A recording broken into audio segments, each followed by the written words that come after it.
Naik 9 news కి స్వాగతం. దివంగత మహానేత డాక్టర్ వైఎస్ఆర్ 15వ వర్ధంతి సందర్భంగా ఘన నివాళి. దివంగత ముఖ్యమంత్రి మహానేత డాక్టర్ వైఎస్ఆర్ 15వ వర్ధంతిని పురస్కరించుకుని సోమవారం నంద్యాల మాజీ ఎమ్మెల్యే శిల్పా రవిచంద్ర కిషోర్ రెడ్డి గృహం నందు ఎమ్మెల్సీ ఇషాక్ బాషా ఆధ్వర్యంలో మున్సిపల్ చైర్పర్సన్ మహబూబ్ నిసా మరియు వైఎస్ఆర్సీపీ నాయకులు, మున్సిపల్ వైస్ చైర్మన్లు, కౌన్సిలర్లు, కో-ఆప్షన్ సభ్యులు, కార్యకర్తలు, అభిమానులు డాక్టర్ వైఎస్ఆర్ నిలువెత్తు చిత్రపటానికి పూలమాలలు వేసి పుష్పాంజలి ఘటించి ఘన నివాళులర్పించారు.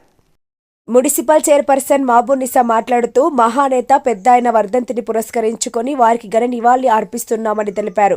ప్రజల గుండెల్లో మరణం లేని నాయకుడు ఎవరైనా ఉన్నారంటే ఒక రాజశేఖర్ రెడ్డి అనే ఆమె రాష్ట్రంలో పేద ప్రజల కోసం 108 నియమించిన ఘనత స్వర్గీయ డాక్టర్ రాజశేఖర్ రెడ్డి గారిదని, ముస్లింలకు 4% రిజర్వేషన్ తెచ్చిన ఘనత ఆయనకే దక్కుతుందన్నారు. ఉమ్మడి ఆంధ్రప్రదేశ్ రాష్ట్రంలో డాక్టర్ వైఎస్ఆర్ అనేక సంక్షేమ అభివృద్ధి కార్యక్రమాలను చేపట్టి పేదల గుండెల్లో స్థానాన్ని సంపాదించారని తెలిపారు. మహానేత ఆశయాలను సాధించేందుకు ప్రతి ఒక్కరూ కృషి చేయాలని కోరారు.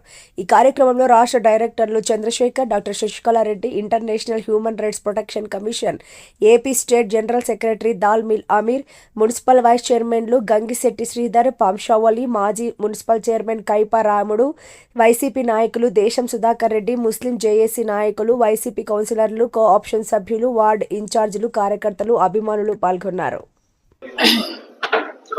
అందరికీ నమస్కారం. ఈరోజు మన పెద్దాయన వైఎస్ రాజశేఖర్ రెడ్డి గారి వర్ధంతి సందర్భంగా వైఎస్ఆర్సీపీ కుటుంబ సభ్యులు, నాయకులు, కార్యకర్తలు పెద్ద ఎత్తున మన మాజీ ఎమ్మెల్యే శిల్పా రవిచంద్ర కిషోర్ రెడ్డి గారి నివాసంలో ఈరోజు వైఎస్ రాజశేఖర్ రెడ్డి గారికి ఘన నివాళులు అర్పించడం జరిగింది.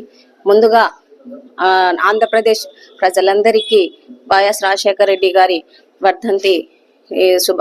వర్ధంతికి నివాళులర్పిస్తున్న వాళ్ళందరికీ నా నమస్కారాలు తెలియజేసుకుంటూ, ఏదైతే మన రాజశేఖర్ రెడ్డి గారు ఉమ్మడి ఆంధ్రప్రదేశ్లో ఆయన ప్రత్యేక గుర్తింపుతో ఎన్నో కార్యక్రమాలు చేసి పేద మధ్యతరగతి కుటుంబాల గుండెల్లో చిరస్థాయిగా నిలిచినటువంటి వ్యక్తి.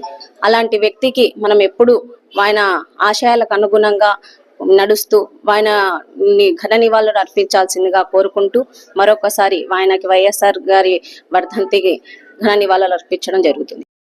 మరిన్ని లేటెస్ట్ అప్డేట్స్ కోసం చూస్తూనే ఉండండి Nayak 9 news. Please share and subscribe.